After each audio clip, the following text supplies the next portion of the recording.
नमस्कार, मैं नसीम इनामदार आप सबको प्रणाम करता हूँ और सभी को आपके अगले भविष्य के जीवन के लिए शुभेच्छा भी देता हूँ। मालिक आपकी मदद करे, देवद्वंशियों के साथ में रहे, आपकी सुरक्षा करे और राक्षस और राक्षसी कर्मों से आपकी हिफाजत हो। देखिए, ऐसा है कि दो बातें हैं, एक तो नफरत और प्रेम। जो नफरत की बात करेगा वो धर्मी नहीं हो सकता, जो प्रेम की बात करेगा वो धर्मी होगा, दया की बात करेगा वो धर्मी होगा। देखिए, ऐसा है कि जनता को दो तरह से लूटा जा सकता है। एक तो गुंडई करके उनके कांधे पे, उनके सीने पे तलवार चाकू रखकर लूटा जा सकता है,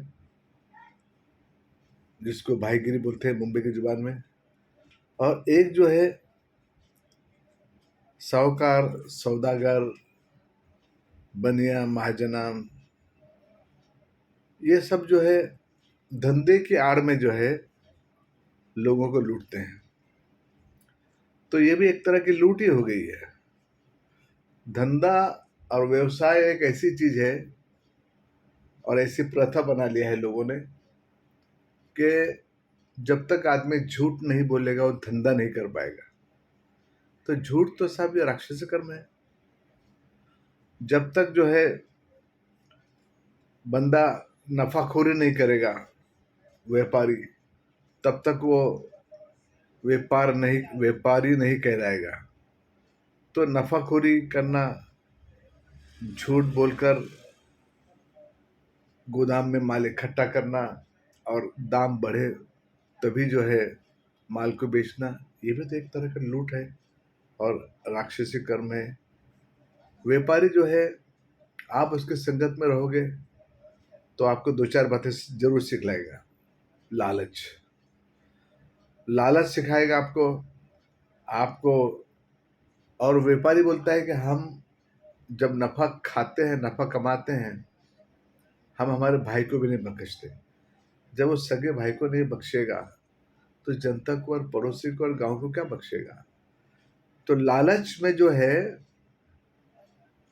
कभी नहीं फंसना चाहिए। और व्यापारी की संगति में आप रहोगे तो लालच सिखाएगा, झूठ बोलना सिखाएगा, आपको कठोर बनाएगा मन को, और प्रेम खत्म करवा देगा। तो इसीलिए किसी किताब में लिखा है कि ये लोग जो है राक्षस पना करते हैं। धर्म राक्षस नहीं है, मगर कौम जो है राक्षस पना करती है। इसीलिए इनसे जो है इनकी संगति जो है बहुत खराब है। देखिए, व्यापारी की संगति में कोई भी सनातनी रहेगा तो वो ज्यादा उम्र जी नहीं सकता है, क्योंकि उसको हमेशा क्रोध में बात करेगा, डांट के बात करेगा, चिल्ला के बात करेगा। इसलिए यदि आपको ज्यादा जीना है तो अच्छी संगति में रहो, भले सूखी रोटी खाओ, मगर संगति कोई धर्मी के रखो, कोई राजा के रखो, अच्छे लोगों की संगति रखना चाहिए ताकि आपका जीवन सुखी हो जाए। अगर देखिए, इसमें ऐसा है कि धर्म जो है, अलग अलग धर्म के लोग हैं, उन्होंने अपनी किताब जो है उसी भाषा में लिखी है जिस भाषा, सरल भाषा से आम जनता, आम बोलचाल की जनता जो है वो समझ सके। अनूप समय महाराज ने किताब लिखी है हिंदी भाषा में, खड़ी बोली में। जिस जमाने में लिखी गई उस जमाने में अंग्रेजों का राज था, मुगलों का राज खत्म हो चला था, उर्दू का, खड़ी बोली का बोलबाला था, और बोलचाल में यही भाषा जो है सबके समझ में आने वाली थी। इसीलिए अनुप स्वामी महाराज ने भाषा में उर्दू का ज़्यादा प्रयोग किया है। मगर क्योंकि उर्दू भाषा पर्शियन भाषा और हिंदी भाषा का चलन था। वैसे मोहम्मद साहब ने अपनी किताब लिखा है वो अरबी में लिखा है, क्योंकि वहाँ की बोलचाल की भाषा अरबी थी। और गए जब से मुगलों का राज हुआ है तब से लेके आज तक किसी भी साधु संत ने संस्कृत भाषा का प्रयोग नहीं किया है। लोग आरोप लगाते हैं बाबा के ऊपर, आनंद स्वामी महाराज के ऊपर, कि इन्होंने संस्कृत भाषा का प्रयोग नहीं किया। संस्कृत भाषा का प्रयोग जो है किसी ने भी ये गए 1000 सालों में नहीं किया। उसके पहले 2000, 4000, 5,000 साल पहले संस्कृत भाषा में लोगों ने किया होगा, किताबें लिखी होगी, बोलचाल में होगी। मगर आनंद स्वामी महाराज के जो दौर था, उस दौर में जो है संस्कृत भाषा का उपयोग प्रयोग बिल्कुल खत्म हो चला था। और आपने देखा होगा महाराष्ट्र में भी कई लोग हैं, कई साधु संत गुजरे हैं। संत तुकाराम जी, संत गाडगे महाराज, और शिवगांव के गजानन महाराज, शिरडी के साईं बाबा, ये सभी लोगों ने, किसी ने भी भगवा ड्रेस नहीं पहना। सभी साधु थे, सभी संत थे। संत तुकाराम ने तो अच्छे अच्छे ये अभंग लिखे हैं, मगर संस्कृत भाषा का प्रयोग नहीं किया है। अनूप साहब महाराज ने भी नहीं किया है। तो उन पे लोग इल्जाम क्यों लगाते हैं एक तरफा, मुझे समझ में नहीं आ रहा है। दूसरी बात मैं कहना चाहता हूँ कि मुगलों के दौर से लेके हिंदू राजा रजवाड़े जितने भी थे, शूरवीर महाराणा प्रताप होने दीजिए, शिवाजी छत्रपति शिवाजी महाराज होने दीजिए, जिनको देववत भी कहा जाता है, और विभिन्न प्रकार के जो है बड़ौदा के गायकवाड़ राजा होने दीजिए, नवाब होने दीजिए, और जितने भी यहाँ तक के राजाओं की जो मुनीम हुआ करते थे, जैन मुनीम, वो भी सर पे टोपी रखा करते थे।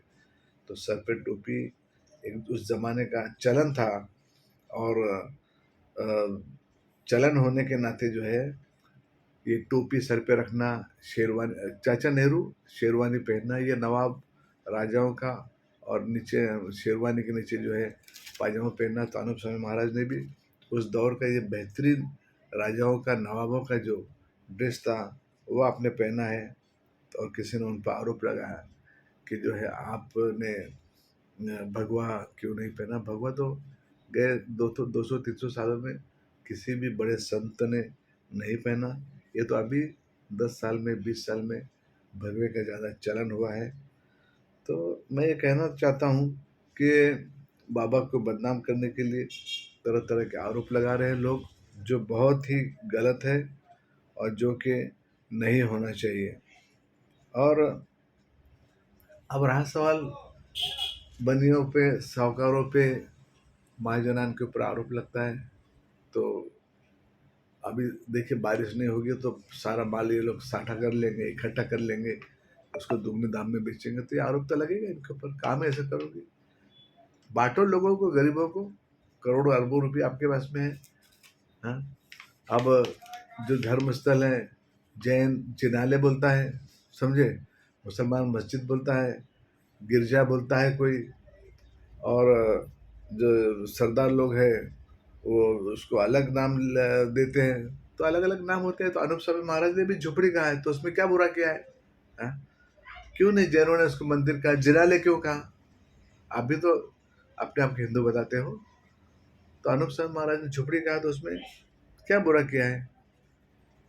ये गलत बातें जो है, बेतुकी बातें हैं लोगों की, बेतुकी बातें जो करते हैं लोग, समझे, जिसका न कोई सर होता है न पाँव होता है। ऐसा मेरा मानना है। और अनूप स्वामी महाराज को कोटि कोटि नमन, जिन्होंने जगत हितकारिणी लिखी और बेहतरीन किताब लिखी, और जगत के भले के लिए लिखी है। और मैंने भी किताब पढ़ी और समझने की कोशिश भी की, और मैं इस किताब के ऊपर चलता हूँ, और सभी लोगों को कहता हूँ कि आप भी अच्छी संगति पालिए, गलत संगति में मत जाइए। संगति ही आपको जिंदा रखेगी, और संगति ही आपको कच्ची उम्र में मार डालेगी। जय परमेश्वर, जय धरती माता, जय नखलंग देव, जय मालिक की।